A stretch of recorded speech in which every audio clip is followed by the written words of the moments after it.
With UFC 296 coming to a close, we have our final list of the champions for the UFC end of year 2023, barring any more vacancies or anything like that. This is our final list. We have all the way through from strawweight to heavyweight, all the men's, all the women's, all the divisions. We're going to see how I did. If you remember clear back at the beginning or at the end of 2022, so the beginning of 2023, I put together my list of who I thought was going to be the future champion, who I thought would be the champion at the end of the year. We're going to see how I did, see how many I got right, if any. And I'm going to write them down here as we go along. You're going to see who I picked, see how I did. We can laugh about it. Now, if you didn't watch that video, don't worry. You can go back and watch it after this one.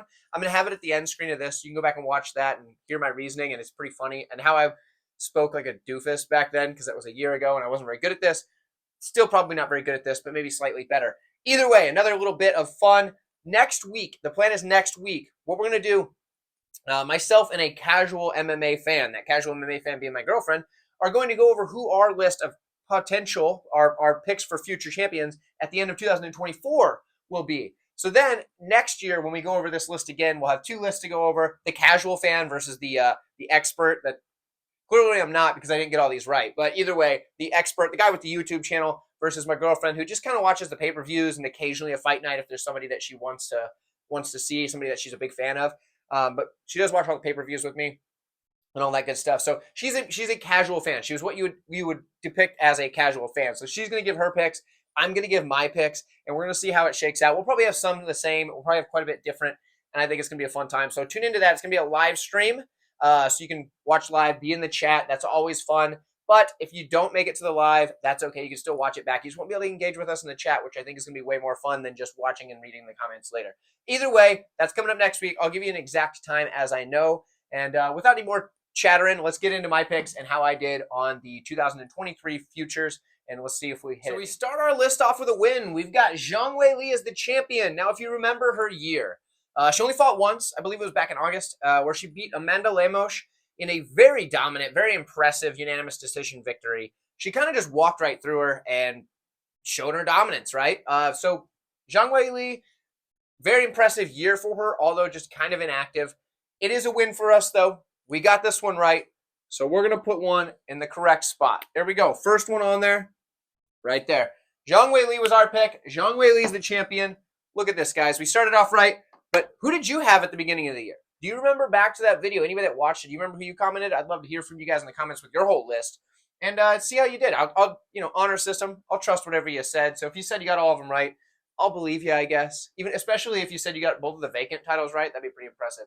But let's go ahead and check out our flyweight prediction for 2000. Well, folks, we miscalculated this one. We picked Erin Blanchfield, and if you remember, she had that scheduled matchup with Taila Santos. It got canceled. She then fought Jessica Andrade, only to be rebooked against Taila Santos after beating Andrade by finishing her, doing pretty impressive. She looked good on the feet, looked good in the grappling. She was able to beat Jessica Andrade, and then she went into that Taila Santos fight, which was a close fight, but she ultimately got the victory, 2-1 from most people's scorecards.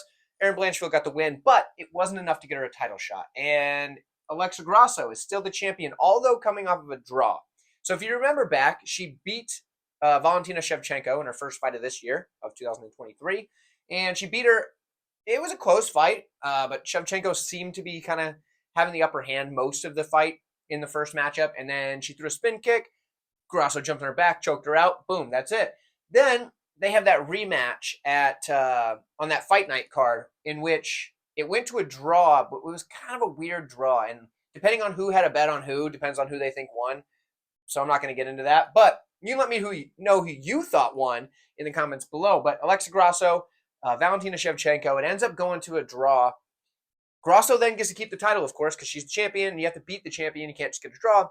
So Grasso's still the champion. And I think it's kind of because that we had to have that immediate rematch with Shevchenko that we didn't get to see Blanchfield get to fight for the title. Next year, who knows? Now there's a lot more contenders at flyweight than there was this year, at the beginning of this year. So we're going to have to break that down a little bit more as we get there. But we got this one wrong, guys. But I think it was a good pick nonetheless. Blanchfield is headed in that direction. It's just, when is she going to get there? There's other title contestants here. Obviously, there's probably going to be another matchup between Grasso and Shevchenko because it ended in a draw. You got Macy Barber coming up, doing her thing. She's fighting Chikagian very soon. So we got some players in the division now, but let's go ahead and get to the bantamweight and featherweight division. We're going to do these. We're looking at the two titles that are currently vacant, and I don't think one of them is even going to continue. It's the women's featherweight, but the women's bantamweight is also currently vacant. At the beginning of the year, though, both of them were championships, and both of them had a champion. So I made a prediction for both. And this year, I don't think I'm going to do one for the women's featherweight because I just don't think it's going to happen. But either way, we selected Amanda Nunes. It was looking good for us. She had one title defense in 2023 in which she won. She won very impressively. But here's the problem. She then retired. So we almost got this one right. In fact, I'm going to put a little asterisk here because I don't feel like we got this one wrong, even though we didn't get it right, if that makes sense. Like, I understand we got the pick wrong, but, like, you know. So there's that. I had Amanda Nunes. I'm sure everybody else had Amanda Nunes. She did not lose her belts, but because they're vacant, I can't really count it as a full win. But that's where I was at with that one. Let's go on to the men's flyweight division. All right, if you watch back the original prediction video for the futures, I was torn between the two people we have on the board here. Pantoja obviously ended up winning. He beat both the Brandons this year by decision. Beat Brandon Moreno, the guy who'd been fighting for the title off and on, whether he was the champion or not, for most of the last recent memory. But then Pantoja, after that, moved on to fight Brandon Royval last night, actually, at the time of recording this, and got that win in a pretty impressive unanimous decision win. I was torn between the two because both guys had been coming in with a head of steam. So we had Mateusz Nicolau.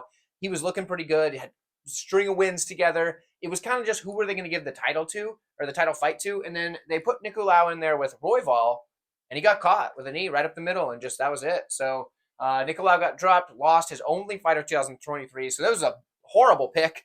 His only fight in 2023 was a loss. So bad pick there. Worst one I've made on the board so far. But Pantoja ended up doing it. He rightful champion, definitely the best flyweight currently. Nicolau's got a chance to bounce back early in 2024. But yeah, so I got that one wrong. It is what it is. Let's move on to my pick for the bantamweight championship. And I had Henry Cejudo. Now, if you remember, he hadn't fought since 2020. It was rumored he was coming back. And for whatever reason, I didn't take ring rust into account as much as I probably should have. And I picked Henry Cejudo to be the champion. And he lost that split decision to Aljamain Sterling. I thought it was pretty clear Sterling won that fight.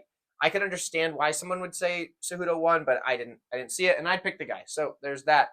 Sean O'Malley also fought Aljamain Sterling. We did pick him there. Don't you forget that one, guys. But Sean O'Malley put him down, got the TKO. Yeah, one guy just did so much better against Sterling than the other. Both guys only fought once in 2023. Their common opponent was Aljamain Sterling. One happened to be the champion after it. The other lost a split decision. So, yeah, O'Malley got the win. I did not pick him. I picked Cejudo. Should have really thought more about that ring rust, but I didn't. Back in the win column, Alex Volkanovski was my pick for the featherweight champion. He is currently the featherweight champion, but it was a bit of an odd year for him, right? Because his only win at featherweight came over Yair Rodriguez.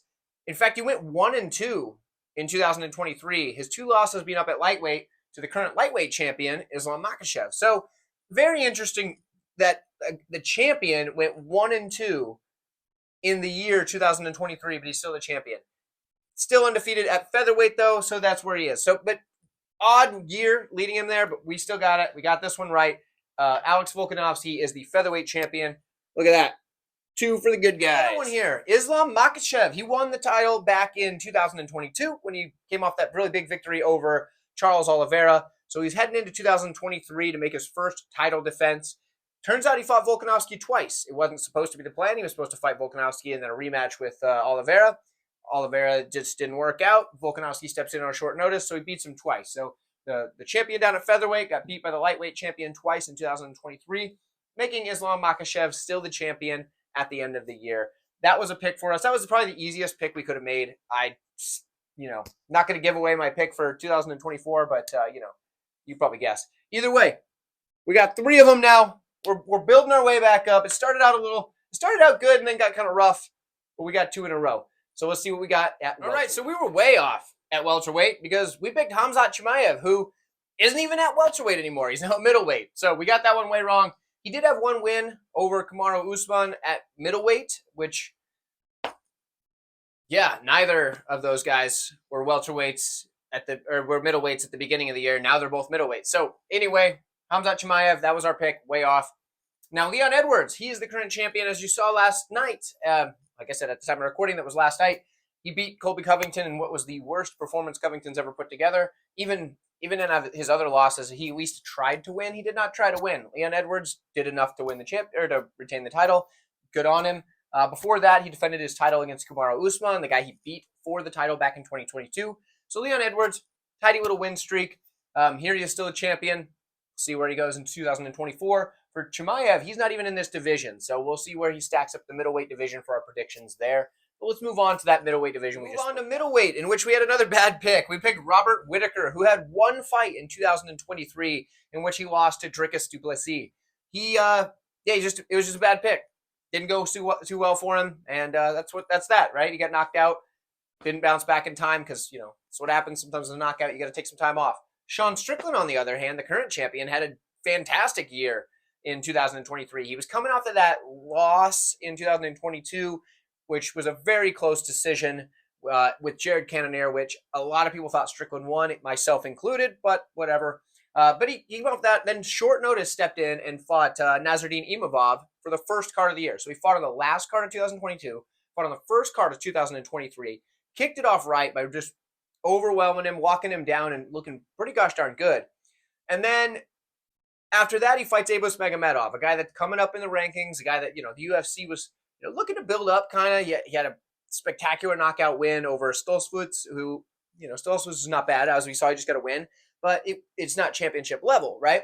So Strickland fights Abus, beats the heck out of him, finishes him, I believe it was the second round, and then there we go. So he now gets a title shot because originally it was going to be Dricus du Plessis versus Israel Adesanya for the middleweight championship, but du Plessis hurt his foot, beating Robert Whittaker, our pick, which that's how that goes. So Sean Strickland says, "Yeah, I'll do it. I'll fly down to Australia and I'll fight Adesanya, and we'll go from there." So he does, comes in as a massive underdog, and then proceeds to just beat the brakes off of Adesanya for 5 rounds. I think the judges ended up giving 1 round to Adesanya, but it was one of those. I think it was like the second round where it was just kind of like, yeah, I guess, like give him a round because he's a champion, but it was like a round that neither guy really did a ton. First round, Strickland just destroys him, and then he just keeps picking him apart the rest of the fight after that second. So Strickland, fantastic 2023, probably the best out of anybody on this entire board, either side even.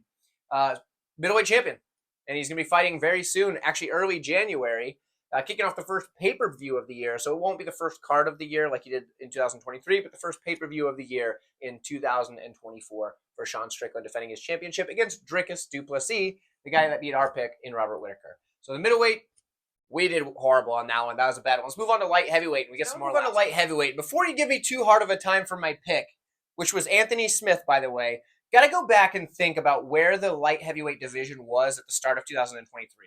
We didn't have a champion. We didn't really know what was going on.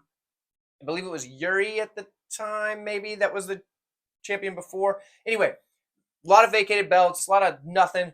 We didn't really have anything going. And I believe at the time of recording the video, Anthony Smith was one of like maybe 2 or 3 people in the entire rankings that were coming off of a win. In top 10, I guess. And so I picked Anthony Smith thinking, you know what? Well, he didn't look too bad in X, Y, and Z fight and whatever, but yeah, it was a bad pick. I understand. He hasn't looked as good lately. He's coming off that loss to Khalil Roundtree, which is horrible. He got beat pretty bad in that one. But he did have a win before that against Ryan Spann. Close fight, either way. And he lost to Johnny Walker earlier in the year. So 1 and 2 over the year for Anthony Smith.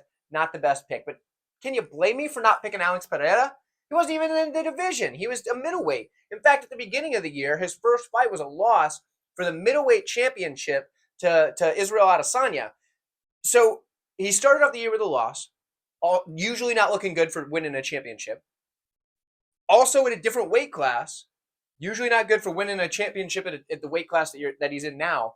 But he did end up moving up, beat Jan Blachowicz in a pretty close fight, I would say.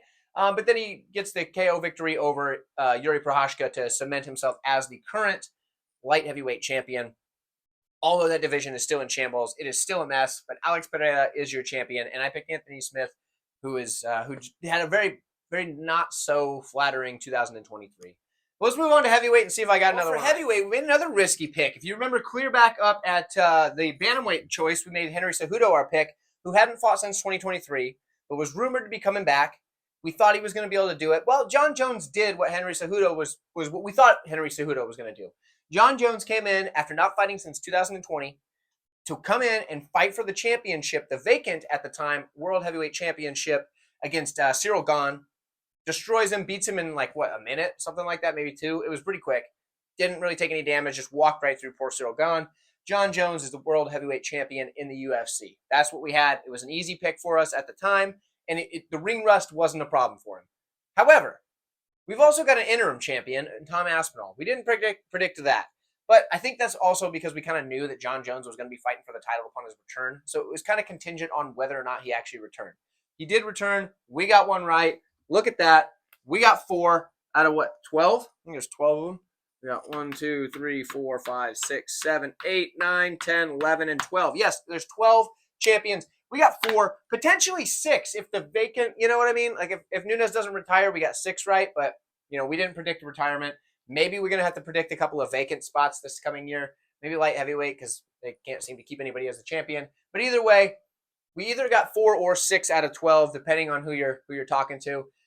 Not the worst, but we can do better. 2024 is going to be better. Stay tuned for that live video coming up on the channel next week. Unless you're watching this late, then it could already be out, or who knows. But either way, this was kind of fun, guys, just to recap what we did. We've got some big changes coming to the channel this year. We're going to do things better, bigger, and more entertaining for you guys. Thank you guys for tuning in. 2023 was a great year. I appreciate all of you, and I'll see you guys in the next video.